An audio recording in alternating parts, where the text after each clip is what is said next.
तो दोस्तों, कल एक स्टूडेंट ने पूछा, सर जुनून क्या होता है।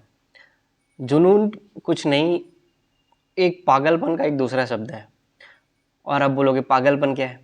कि आप जो सोच रहे हो, आप जो करना चाहते हो, उसके प्रति इतना ज़्यादा समर्पण कि उसके सामने ना आपको खाना पीना दिख रहा है, ना अपने रिश्तेदार दिख रहे हैं, ना अपने दोस्त दिख रहे हैं, कुछ नहीं दिख रहा है। बस सिर्फ आप अपने उद्देश्य को, लक्ष्य को प्राप्त करने के लिए डूबे पड़े हैं। इस दौरान आप बहुत फ्रस्ट्रेट हो रहे हैं। पढ़ते समय आपको ये चीज़ समझ में नहीं आ रहा है, ये चीज़ बन नहीं रहा है, ये याद नहीं हो रहा है। उसको भी ओवरकम करते हुए, ये भी आपके बाधा नहीं बन रहा है, और आप उसको भी ओवरकम करते हुए बार बार पढ़ के 20 बार, 30 बार, 40 बार पढ़ के उसको याद करने की आप कोशिश कर रहे हो। ये है जुनून। और ये जुनून मैंने अपनी पढ़ाई के दौरान अपने अंदर देखा था। और मैं सुबह से शाम तक एक रूम में, बगल वाले भी नहीं देख पाते थे कि ये एक हफ्ता तक रूम से बाहर नहीं निकलता था। तो वो जुनून था कि जो चीज़ समझ में नहीं आता था उसको यूट्यूब से सर्च करके समझ लेता था, और जो चीज़ याद नहीं होता था उसको रोज़ सुबह 2 घंटे पढ़ पढ़ के याद किया। और फिर जाके लंबे समय तक वो कंटिन्यू हुआ, तो मैंने उसको कंप्लीट किया। तो वो जुनून मैं चाहता हूँ सभी स्टूडेंट के अंदर रहे, जो अपने लक्ष्य को प्राप्त करने के लिए सीरियसली लगे हुए हैं। मैं सच में उनके साथ मेरी पूरी संवेदना होती है। जो लोग मेहनत करते हैं और उनका सिलेक्शन नहीं होती है, और जो लोग मेहनत नहीं करते उनका सिलेक्शन नहीं होता, वो तो चलो ठीक है, उसके प्रति मेरी उतनी संवेदना नहीं होती है। लेकिन जो लड़का या स्टूडेंट एक्चुअल में मेहनत कर रहा है और सेलेक्ट नहीं हो रहा है, उसके प्रति मेरी संवेदना पूरी तरीके से होती है। सिर्फ उसको एक सही दिशा की ज़रूरत है, मेहनत कर रहा है, वो सफल हो जाएगा। और आप जिस फील्ड में हैं उस फील्ड में ये मानो कि समय लगता है। थोड़ा सा भी कुछ भी आपको ये मत सोचना कि एक साल में सब कुछ करके ख़त्म करके चले जाएंगे, ऐसा नहीं। इस एग्ज़ाम में समय लगता है। मैंने 3 लगातार इंटरव्यू दिया और सेलेक्ट नहीं हुआ। लगातार 3 इंटरव्यू में सिलेक्शन ना पाना, फिर भी कंटिन्यूसली लगे रहना, उसके लिए पेशेंस की ज़रूरत होती है। और सबसे ज़रूरी अपने अंदर की कमियों को फाइंड आउट करते हुए उसके ऊपर काम करना, उसको ओवरकम करना और अपनी स्ट्रेंथ को बढ़ाना, ये सबसे बड़ी इंपॉर्टेंस की बात होती है। तो ये सभी को करना चाहिए। ज़्यादा नहीं बोलूँगा। कल आप देखे होंगे ओनली एज का एडिटोरियल एनालिसिस, उसमें आपको मिला होगा, सुमित सर ने अच्छे से समझाया है कि एससीओ समिट की इंपॉर्टेंस क्या है हमारे इंडिया के लिए, एससीओ ऑर्गेनाइजेशन की इंपॉर्टेंस क्या है। तो आप पेपर नंबर 7 पार्ट 2 में, जैसे इस साल क्या G20 की महत्ता आई थी इंडिया के पर्सपेक्टिव में, क्योंकि G20 की मीटिंग हुई थी पिछले साल, इस साल पूछ लिया उन्होंने। अभी तक एससीओ के बारे में एक भी सवाल नहीं बना है। आप पेपर नंबर 7 पार्ट 2 के क्वेश्चन पेपर उठाओगे तो एससीओ के ऊपर एक भी क्वेश्चन नहीं बना है। और मैं इस साल या पिछले साल भी एक्सपेक्ट किया था कि एससीओ के ऊपर एक क्वेश्चन बन सकता है, और एससीओ के ऊपर क्वेश्चन बनेगा तो सिर्फ एक ही क्वेश्चन इसका बनता है, और वो है भारत के लिए एससीओ की महत्ता, इंपॉर्टेंस क्या है, ये बताइए। अब आप कल लेक्चर सुने होंगे, कल के एडिटोरियल में, फिर आप उसके आंसर्स कैसे लिखोगे, थोड़ा सा आप उसमें बताओगे। इंट्रो पार्ट में 3 लाइन इंट्रो रहेगा आपका, ज़्यादा नहीं रहोगे। कि इसमें 10 सदस्य देश हैं, 2001 में इसकी स्थापना हुई थी, 2017 में इसमें सदस्यता भारत ने लिया था, और इसको पॉपुलेशन और एरिया वाइज दुनिया का सबसे बड़ा क्षेत्रीय संगठन माना जाता है। इसमें भारत की प्रमुख जो इंपॉर्टेंस है, महत्व निम्न है। पहला, फिर आप हेडिंग वाइज लिखते जाओगे। सबसे पहला लिखोगे कि मध्य एशियाई देशों के साथ संबंध बढ़ाने में, सेंट्रल एशियन कंट्रीज के साथ जो रिलेशन है उसको इम्प्रूव करने के लिए। तो उसका डिटेलिंग जो है, उज्बेकिस्तान, तजाकिस्तान, जो सर ने बताया कि जो कुछ कंट्री हैं वहाँ पे ये न्यूक्लियर जो एनर्जी होता है उसके बहुत सारे रिसोर्सेस हैं, जैसे तुर्कमेनिस्तान है। तो मध्य एशियाई देशों के साथ अपना ट्रेड व्यापार बढ़ाने के लिए, उनके साथ जो हमारी ये अफगानिस्तान के बाद वो देश पड़ते हैं, तो वो नेबर टू नेबर हैं, एक्सटेंडेड नेबरहुड जिनको बोला जाता है, वो हैं, उनके साथ संबंधों को बढ़ाने के लिए। सेकंड आप लिखोगे कि सिक्योरिटी का है। तो सिक्योरिटी में मध्य एशिया के बहुत सारे देश जो अफगानिस्तान से बॉर्डर लगाते हैं, तालिबान से उदय से वहाँ पे सिक्योरिटी का खतरा है, तो वहाँ पे सिक्योरिटी के लिए एससीओ के साथ मीटिंग कर सकते हैं। फिर आप सिक्योरिटी में लिखोगे तो आप रेड्स के बारे में लिखोगे। रेड्स मतलब रीजनल एंटी टेररिस्ट स्ट्रक्चर, इसके इंफॉर्मेशन के माध्यम से लगभग 500 से अधिक एंटी टेररिस्ट गतिविधियां भी संचालित की गई है। उसके बाद थर्ड हेडिंग दोगे आप सिक्योरिटी के बाद एनर्जी का सेक्शन दोगे, जिसमें आप बताओगे तुर्कमेनिस्तान में नेचुरल गैस के मिलता है, तुर्कमेनिस्तान में नेचुरल गैस के चौथा सबसे बड़ा रिजर्व है, कजाकिस्तान में यूरेनियम ओर का सबसे बड़ा उत्पादक है, तो यहाँ से हम लोग अपनी एनर्जी सिक्योरिटी अचीव कर सकते हैं। फिर आप नेक्स्ट पॉइंट दोगे मिलिट्री के ऊपर, मिलिट्री एक्सरसाइज इन देशों के साथ हम लोग कंटिन्यूसली करते रहते हैं। फिर आप बताओगे पश्चिमी देशों के साथ बैलेंस स्थापित करने के लिए, तो आप बताओगे कि एससीओ में एंटी वेस्ट कंट्री में सबसे बड़े जो कंट्री आते हैं रसिया और रूस, वो शामिल है, उनके साथ भी हम अपने इम्पोर्टेंस अपनी मीटिंग को करके वेस्ट और ईस्ट के देशों के साथ संबंधों को संतुलित करने का प्रयास करते हैं। फिर आप बताओगे कि बायलैटरल टॉक, बहुत सारे कंट्रीज़ के साथ हमारे डिस्प्यूट हैं, चाइना के साथ, पाकिस्तान के साथ, तो किर्गिस्तान कजाकिस्तान के साथ, ऐसे कुछ बहुत सारे देश के साथ अगर हमारे विवाद हैं या फिर हमारे अच्छे संबंध हैं, तो उनको भी भुनाने के लिए साल में एक बार एससीओ समिट के माध्यम से बायलैटरल टॉक करते हैं। बायलैटरल टॉक मतलब दो लोग बैठते हैं, दो देशों के प्रतिनिधि बैठते हैं और आपस में बात करते हैं, अपने इश्यूज़ को रिजॉल्व करते हैं। तो ये सारी चीज़ें बायलैटरल टॉक के माध्यम से किया जाता है। सिक्योर इनिशिएटिव के बारे में आप बताओगे।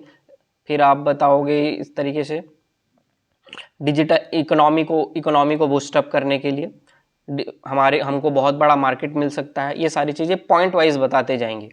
तो आप इस तरीके से 7-8 पॉइंट्स आप लिखोगे, ज़्यादा डिटेलिंग में कर नहीं रहा हूँ, कल आपने सुना होगा, जितने पॉइंट्स मैंने आपको बताया वो सारे पॉइंट्स आप लिखोगे अपनी कॉपी में। क्वेश्चन आपको मैंने बताया, उसके आंसर्स भी मैंने बताया, ये चीज़ आपको लिखना है। उसके बाद आपको गीग इकोनॉमी या गीग वर्कर के बारे में कंटेंट आया था, तो आप पेपर नंबर 5 में इंडियन इकोनॉमी का जो सेक्शन है उसमें आप ये मानो कि हर साल कुछ एक एक्स्ट्रा वर्ड के बारे में पूछ लेता है।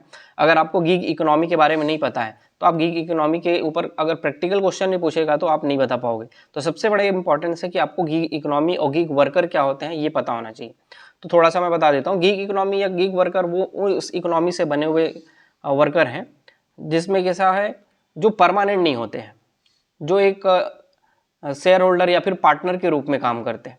जैसे आप देखोगे कि आप रैपिडो बुक किया या फिर ओला बुक किया, उबर बुक किया, कार बुक किया, बाइक बुक किया, तो उसने रैपिडो ने क्या किया, हमसे ऑर्डर लिया और रैपिडो उस बाइक के मालिक को बोल दिया कि यहाँ से आप उठा लो मतलब आप वहाँ से राइड ले लो और उनको वहाँ पे छोड़ दो। तो वो जो रैपिडो का एक आदमी आएगा आपके पास, वो अपनी गाड़ी में आएगा, आपको बैठाएगा, आपको गंतव्य तक छोड़ेगा, उससे आप उससे पैसे लेगा, फिर वो चला जाएगा। गाड़ी उसकी, गाड़ी का मालिक वही, ड्राइवर भी वही। तो इस तरीके से क्या हुआ, वो एक एम्प्लॉय नहीं होता है, वो एक कॉन्ट्रैक्टर की तरह होता है कि उसने उससे ऑर्डर लिया और वो अपना काम किया।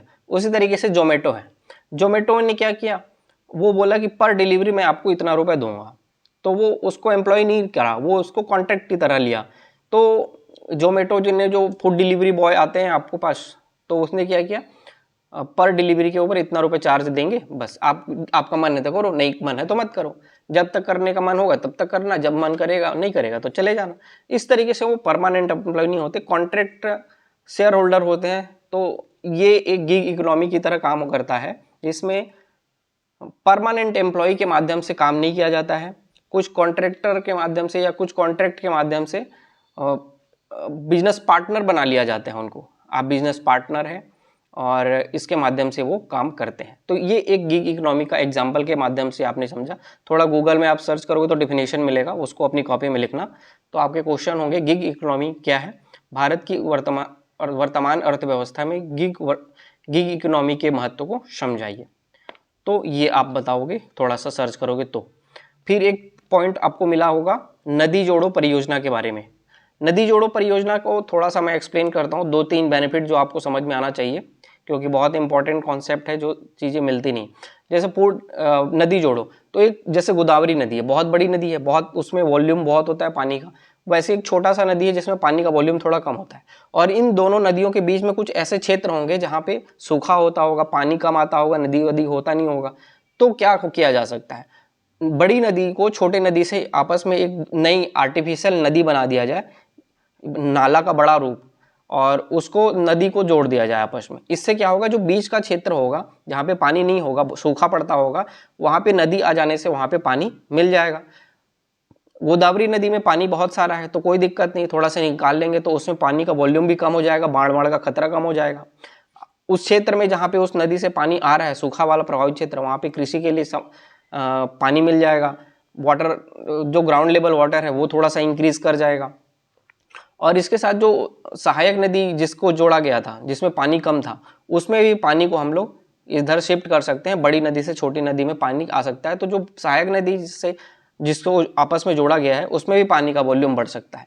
तो इस तरीके से नदी जोड़ो परियोजना के बहुत सारे फायदे होते हैं। तो इसलिए बहुत सारे, जैसे Ken Betwa river link project तो बहुत पुराना है, ये चलता रहता है। हमारे छत्तीसगढ़ में भी बहुत सारे रिवर लिंक परियोजना चलते हैं, उनसे भी ऊपर काम चलता है, ये भी आपको पता होना चाहिए। इतना ही बोलूँगा। उसके बाद आप समाजशास्त्र जब आप पढ़ रहे हो तो समाजशास्त्र में आज का टॉपिक व्यक्ति एवं समाज, जिसमें आप परिस्थिति, भूमिका, संस्कृति, व्यक्तित्व। जैसे व्यक्तित्व के ऊपर बात करूं तो जैसे कोई इंसान आपको फिट फाट मिल रहा है, थोड़ी उसकी फिटनेस अच्छी है, तो आपने क्या बोल दिया, अच्छा पर्सनालिटी है। व्यक्तित्व मतलब पर्सनालिटी, अच्छा पर्सनालिटी। जब आप उससे बात करने गए तो उसने आपको क्रोधित होकर बोला चल ऐसा ऐसा कर, अच्छे से बात नहीं है, तो आपने क्या बोल दिया, अच्छी पर्सनालिटी नहीं है।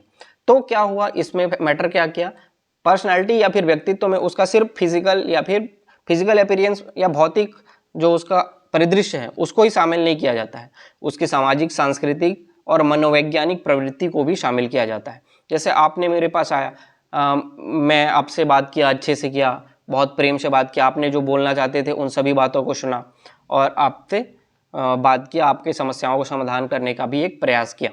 तो इससे क्या हुआ, मेरा भौतिक परिदृश्य जो था वो चलो जैसा था वैसा था, आपसे मैंने अच्छे से बात किया तो आपको अच्छा लगा। तो आपको ये सारी चीज़ें देखते हुए शारीरिक, सामाजिक, सांस्कृतिक और मनोवैज्ञानिक, ये सारी पैरामीटर्स को देख के किसी भी व्यक्ति का व्यक्तित्व निर्धारित किया जाता है। और किसी भी व्यक्ति का व्यक्तित्व जुड़ा होता है उस क्षेत्र की संस्कृति से। जैसे मेरा संस्कृति है कि मैं जैसे नॉनवेज नहीं खाता हूँ, मैं सबसे अच्छे से प्रेम से बात करने की कोशिश करता हूँ, बड़ों को इज्जत देने की कोशिश करता हूँ, छोटों से प्यार करने की कोशिश करता हूँ और ये प्रयास करता हूँ कि सभी से अच्छे से बात करूँ, किसी को हर्ट ना करूँ। ये मेरे को बचपन से सिखाया गया है, ये मेरी संस्कृति है और इसी संस्कृति का आत्मसात किया है मेरा व्यक्तित्व ने, और यही व्यक्तित्व मेरे को सामने किसी भी व्यक्ति के पास जाने से जोड़ता है। तो ये मेरी संस्कृति ने मेरे व्यक्तित्व को प्रभावित किया। अब मेरा व्यक्तित्व ने मेरी संस्कृति को भी प्रभावित कर सकता है। अब मेरा व्यक्तित्व अगर ऐसा बन गया, जैसे बात किया जाए जो महात्मा गांधी हो गए या फिर अंबेडकर साहब हो गए, तो इन लोगों ने अपना व्यक्तित्व इतना बड़ा बनाया कि इन लोगों ने संस्कृति को बहुत हद तक प्रभावित किया। जैसे महात्मा गांधी के बारे में बात करा जाए तो वो बहुत सारा अस्पृश्यता आंदोलन की चलाते थे। तो वो दलित बस्ती में जाते थे, नाली साफ करते थे, टॉयलेट साफ करते थे। इन्होंने संस्कृति में को अपने उस छुआछूत को खत्म करने के लिए, संस्कृति जो उस समय की संस्कृति का हिस्सा था उसको बदलने के लिए महात्मा गांधी आगे बढ़ते हुए अपने व्यक्तित्व से संस्कृति को प्रभावित किए। तो ऐसा भी होता है कि न सिर्फ संस्कृति व्यक्तित्व को प्रभावित करती है, व्यक्तित्व भी संस्कृति को प्रभावित करता है, ये भी आपको समझना होगा। उसी तरीके से आप जब परिस्थिति की बात करते हैं तो इसमें अर्जित और प्रदत्त दोनों होता है। जैसे कोई इंसान है, जैसे आप ट्रेन में जा रहे हो या बस में जा रहे हो, तो वहाँ पे किसी भी महिला है या महिला को सीट हम लोग दे देते हैं, तो उसकी परिस्थिति की वहाँ पे क्या है, महिलाओं को पहले मिलना चाहिए बैठने का अधिकार। तो या फिर कहीं पे ऑर्गेनाइजेशन में देखो तो लड़कों की एफिशिएंसी ज़्यादा होती है, तो प्रयास किया जाता है ऑर्गेनाइजेशन में लड़कों को पहले हायर किया जाए, तो समाज में उनकी परिस्थिति अलग हो जाती है।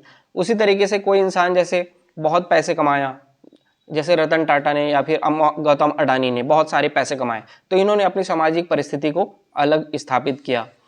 नरेंद्र मोदी ने राजनीति के क्षेत्र में बहुत अच्छा काम किया और अपनी परिस्थिति को बहुत ऊपर लेके गए।